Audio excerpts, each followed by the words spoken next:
Hello, hello!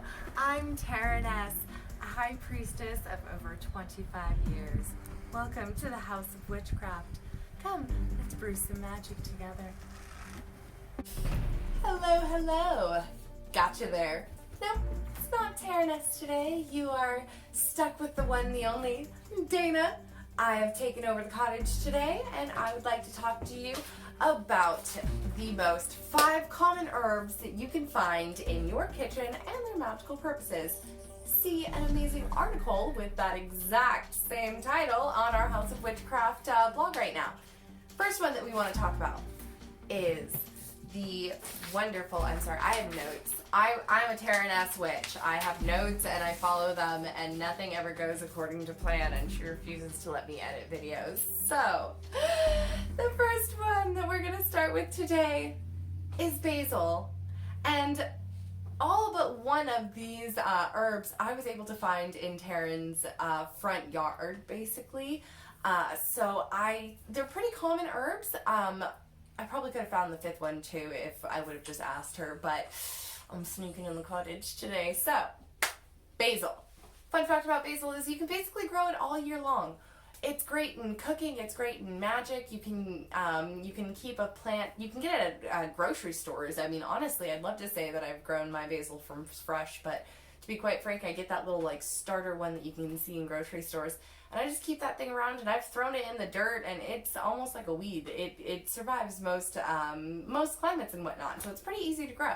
But then again, I'm in Southern California, so if you can't grow it, go to the grocery store, go ahead and get you a nice little bottle of basil, and you keep that around. It's known as the Venus in Youth herb. See more about that reference in the article. It's got some great points. It's been used in healing properties by witches for hundreds of years now, and also it's used by a lot of witches to repel negative spirits, to repel negative energies and whatnot.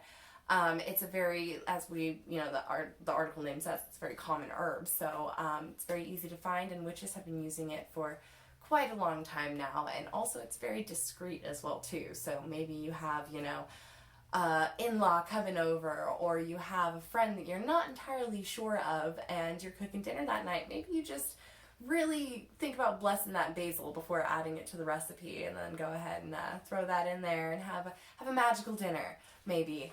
Just one idea. The next herb on the list that I found in the yard is thyme. I don't know if you can see this. I hope you can. It's really beautiful. I love it. It smells wonderful. It's been used by witches for love, for purification, for protection.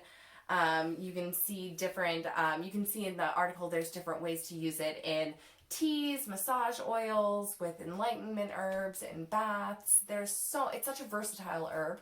It may not be one that many witches think of at first. It's a little, you just think of, that's something I got in my kitchen. I use that in my spaghetti sauce, But it really, if you really think about it and spend some time with it, thyme can offer so much to you.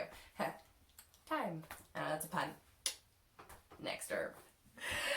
We have right here, my hands will smell like this for days, and I love it, rosemary. I'm sure many of you witches are familiar with rosemary. We've all seen Practical Magic. We all know to grow it in our gardens. It's very much so deep-rooted in protection workings. There's a reason that Sandra Bullock says that line at the end, and it's because it's been used for so many years for protection. You grow that in your garden because you want to protect everything growing in there. You want to nourish that. You want to care for that. And you want to protect it. And so it's an herb that translates well for protection, and then also with love as well too.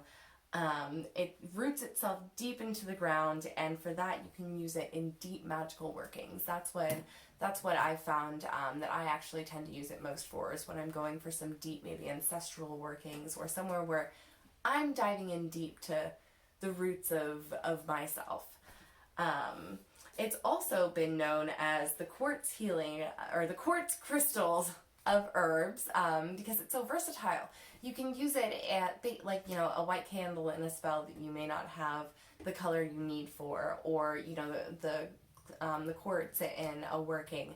It can be used in so many different ways that it can be the thing you need to substitute if you may not have a particular herb that you're looking for. Next on the list It's an herb that witches are familiar with. It has a deep-rooted history outside of witchcraft, but it is something that witches have been really using in the past couple of years, or in the while now. But we use it with honor, reverence, and respect. And that's sage. We love sage. This was grown by one of our witches. Just the smell of it, it just brings me peace. I love it. It's a mixture of fire and air and earth, and if you burn it a little too bright, you can throw water in there as well too, and it connects you with the spirit. And for me, sage, that's why it's my go-to for when I'm casting circle, when I'm doing protection workings, things like that. It's something that is so deep-rooted and connected to each one of the different elements that I feel such magic when I bring it within my space. And the last one, which is one, I don't know if I'll turn how to grow in her garden, I'll have to ask her, but it's lavender. I love lavender. Again, we've seen practical magic. We've all seen practical magic for lavender, rosemary in your garden for luck. I absolutely love lavender. It has at one point been a healing herb for my own self, for burns, things of that nature. I got pretty gnarly second-degree burns, and yes, I use barn as well too.